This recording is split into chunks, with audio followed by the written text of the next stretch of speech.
Imagina criar um dos maiores bancos da história da França, ser um dos homens mais poderosos de um país, fugir de uma prisão, até mesmo controlar artificialmente o preço da ação de uma empresa, fazendo ela chegar a valer milhares de vezes mais do que realmente valia. E se eu te falar que tudo isso foi feito por um único homem, um escocês chamado John Law, com uma vida cheia de histórias que parecem ter vindo direto da ficção, é apontado por alguns como o inventor do dinheiro em formato de papel moeda, tendo sido um economista extremamente inovador para sua época. Mas também foi odiado por outros por ter criado um dos maiores golpes da história da França, fazendo a palavra banco não ser mais usada no país até os dias de hoje.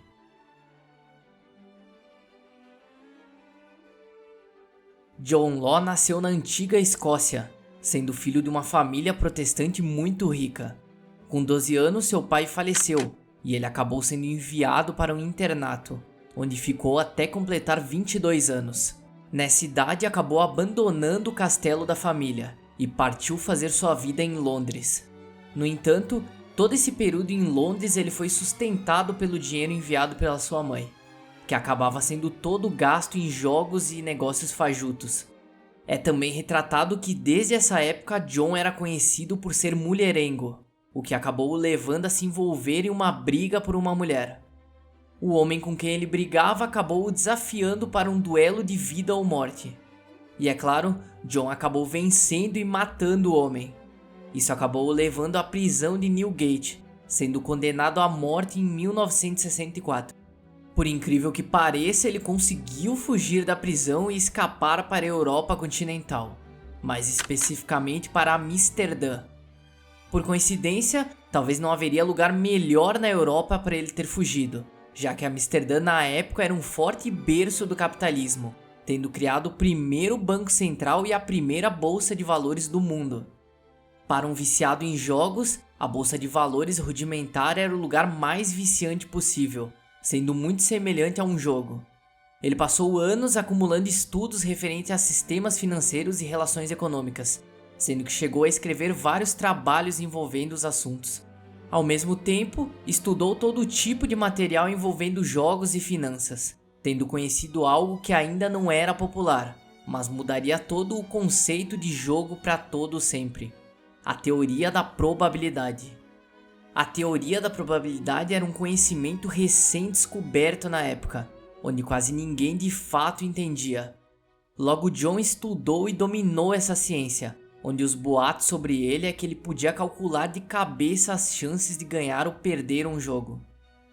Essa vantagem o fez criar uma grande fortuna, o que acabou o deixando conhecido e abriu portas para ele fazer amigos entre a alta aristocracia. Saindo de Amsterdã, acabou passando um tempo em Paris, onde continuava seu estilo de viver, baseado em jogos e mulheres. Ali acabou conhecendo Luís XV, o atual Duque de Orleans, que era o príncipe do Reino da França, virando amigo íntimo dele. Nesse tempo, uma nova ambição começou a surgir em sua cabeça, que o faria ganhar ainda mais dinheiro: a ideia de criar o seu próprio banco.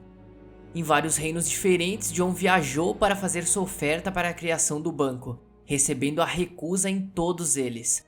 Mas em 1715, seu grande amigo Luís XV acabou por assumir o reino da França. E em 1716 deu a autorização para a fundação do banco. Para contextualizar, a situação da época na França era de um governo extremamente quebrado, com uma enorme dívida a pagar, onde havia uma insuficiência da própria moeda local. Inicialmente, John deu a ideia de um banco estatal, que centralizaria tudo, desde os impostos do governo até as atividades financeiras do país. John afirmava que poderia resolver os problemas econômicos da França, onde o próprio declarou que não existe um país forte sem um banco forte. O controle dos impostos não agradou à realeza, mas a sua segunda ideia foi aceita: um banco privado que poderia emitir notas, como se fosse dinheiro, onde poderiam ser convertidas por ouro ou por prata. Dessa forma, inaugurava o Banco Generale, na França, e seria o começo do seu grande truque. As notas do banco criaram uma vantagem que até antes não existia: As pessoas não precisavam mais carregar ouro e prata. Simplesmente poderiam usar as notas do banco para trocar pagamentos. Incentivando isso, o governo francês aprovou que seus impostos também poderiam ser pagos usando as notas. Isso fez com que as notas, que para alguns não passavam de simples papéis impressos, se tornarem tão valiosas como o próprio ouro. Em uma carta enviada para um amigo, ele declarou: "Eu descobri que o segredo da pedra filosofal é fazer ouro do papel." O aumento da circulação de moeda no país em seu começo foi simplesmente um sucesso, fazendo Law ser considerado um gênio financeiro, onde o próprio duque, como presente, lhe deu o direito de exploração de todo o comércio do território francês na Louisiana. Essa área era tão grande que equivale a praticamente 30% do que são os Estados Unidos, indo do Canadá até a foz do Mississippi. Havia uma crença de que Louisiana era rica em ouro, então John criou a chamada Companhia do Mississippi, com o objetivo de explorar comercialmente o local. Como Law sabia que as notas, com base na confiança, poderiam virar ouro, para a criação dessa companhia não foi usado seus recursos, mas sim a venda de 200 mil ações da empresa, ou para a época 100 milhões de livres, equivalente a quase 10 bilhões de reais de hoje. Esse era um dinheiro sem precedentes para a época. John exaltava para o público as riquezas que a companhia poderia gerar na Louisiana, o que trouxe investidores de todos os tipos, desde as pessoas mais pobres até a mais alta burguesia, de francês até estrangeiros. Logo após a emissão das ações, elas já estavam valendo mais de 30 vezes o que foi pago no lançamento, em um período de poucos meses. Em 1718, o seu banco recebeu o selo real do governo, trocando seu nome para Banco Royale, e se tornando oficialmente o primeiro banco central da França, fazendo com que as notas do banco fossem as notas oficiais, garantidas pelo próprio rei da França. Ou seja, Law oficialmente conseguiu com que suas notas valessem mais do que o ouro, e como seu banco tinha o direito de imprimir quantas notas quisesse, ele simplesmente estava dotado do toque de Midas. Já a Companhia do Mississippi estava valendo tanto que usou disso para adquirir outras companhias rivais, chegando 2 anos depois de seu lançamento de se consolidar como a única a poder comercializar em todos os mares, trocando seu nome para Companhia das Índias. O valor da empresa era tanto que John negociou com o rei a compra da dívida da França, ao passo que ganharia em troca o direito da companhia a captar todos os impostos do reino. O acordo foi fechado e a dívida da França simplesmente passou de uma mão para outra. Um negócio que aparentava ser bom para todos. Afinal, a dívida do governo, que antes era um possível calote, agora era a dívida da companhia que detinha o monopólio de todo o comércio marítimo e toda a arrecadação de impostos. O que poderia dar errado? Mas infelizmente, todo esse valor de mercado da empresa foi fruto de um exagero divulgado pela parte de Law sobre os resultados que viriam do negócio, sendo exatamente aí que todo o grande problema iria começar. O entusiasmo dos investidores misturados a todas as promessas de riqueza criaram uma especulação na ação sem precedentes, e para manter esse valor tão alto, a companhia precisava apresentar lucros. A riqueza de Louisiana não era como esperado, e para colocar dinheiro em uma companhia não tão lucrativa assim, havia um jeito muito simples. Era só vender mais ações e com o dinheiro captado das ações, ele pagava os investidores. Com uma ação que não parava de subir de valor, a companhia anunciou a venda de 50 mil ações, e o Banco Royale, para incentivar, acabou emitindo ainda mais notas, e John ordenou que qualquer um que precisasse de um empréstimo para comprar ações poderiam conseguir com o banco. O resultado desse anúncio foi mais de 300 mil pedidos de compra. Dentre eles, haviam duques, condes, marqueses e até mesmo a mais baixa burguesia solicitando. Isso não foi nenhum problema, e a solução de Law foi de simplesmente aumentar a venda em seu anúncio para 300 mil ações. Com o novo dinheiro entrando no caixa da empresa, os investidores simplesmente recebiam lucros do negócio, que eram pagos em notas do próprio Banco Royale. A promessa de Law era que todos receberiam anualmente de distribuição de lucros um pagamento fixo de 120% do valor da ação ao ano. A rentabilidade tão absurda da ação fazia algumas pessoas pobres simplesmente se tornarem milionárias da noite para o dia. Inclusive, foi nesse momento que a palavra milionário foi criada. Para manter o preço da ação sempre alta, o Banco Royale acabou criando um escritório dedicado somente a comprar e vender as ações da companhia. Mas o que foi a cura acabou se tornando um grande veneno. Com tanta moeda em circulação, o preço de tudo explodiu. Afinal, muita gente agora era milionária. Os preços dos imóveis e aluguéis chegaram a aumentar mais de 20 vezes. Algumas pessoas, percebendo que as notas estavam valendo cada vez menos, se anteciparam e começaram a resgatar e trocar por ouro e por prata.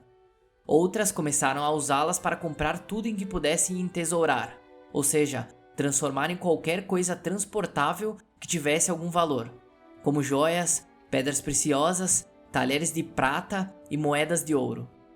Em 1720, para evitar a volta do uso dos metais, já que a moeda oficial agora eram as notas do banco, o governo declarou ser ilegal utilizar qualquer forma de ouro e prata como pagamento. Proibiu também a posse dos metais além de um pequeno valor de 500 livres e bloqueou qualquer fronteira, sendo proibido a exportação dos metais. Nesse cenário, John se viu totalmente sem saída, porque com as notas valendo cada vez menos, ele não podia simplesmente emiti-las para usar para comprar ações da companhia, e sem fazer isso, o preço das ações com certeza cairiam. Induzindo o duque, ele conseguiu o persuadir a criar um decreto reduzindo pela metade o número de notas em circulação e oficializando o preço da companhia por um valor fixo de 5.000 livres. A medida gerou um protesto tão violento que apenas em alguns dias depois do governo anunciar, ele precisou revogar isso. Mas o desastre já estava feito. O preço das ações começou a desabar sem parar. As pessoas se formaram em multidões na frente do Banco Royale para trocarem suas notas antes que não valessem mais nada. O banco pagou tudo em ouro, prata e até mesmo cobre que possuía, até não restar mais nada, chegando em um momento onde foi declarado que as notas não eram mais conversíveis. De nobres e príncipes até os mais pobres artesãos, todos da noite para o dia se tornaram falidos, sem posse nenhuma. John se tornou de um dos homens mais poderosos ao homem mais odiado da França, chegando a ser momentaneamente preso. Law então contribuiu para reorganizar o sistema, afinal, ele era quem mais conhecia todo o sistema complexo que criou. A solução do país foi retornar ao padrão do ouro e da prata como moedas de troca. Para quem ainda não acreditava no golpe que Law causou ao país, seu choque final foi quando ele fugiu do país e se mudou para Veneza. Nesse momento, com a notícia da fuga, as ações da Companhia das Índias evaporaram e chegaram a desvalorizar 98% em poucas semanas. Law acabou passando seus últimos anos vivendo de jogos de azar, sendo que menos de 10 anos depois acabou morrendo de pneumonia, terminando pobre e sozinho. Toda essa história ficou conhecida como a bolha do Mississippi, sendo que mesmo após seu desfecho, causou décadas de problemas para a França, o que fez com que o sistema financeiro baseado em notas demorasse mais do que outros países da Europa para ser implantado, e a bolsa de valores fosse vista como algo mortal. Tudo isso fez a França economicamente parar no tempo, atrasando o desenvolvimento do país. Com todos esses eventos que possuíam apoio direto do rei e da nobreza, acabaram também culminando em décadas depois as pessoas se revoltarem a esse sistema, sendo um dos contextos que causou o estopim para a Revolução Francesa, onde foi destituído esse modelo e o que passou a governar foi a democracia.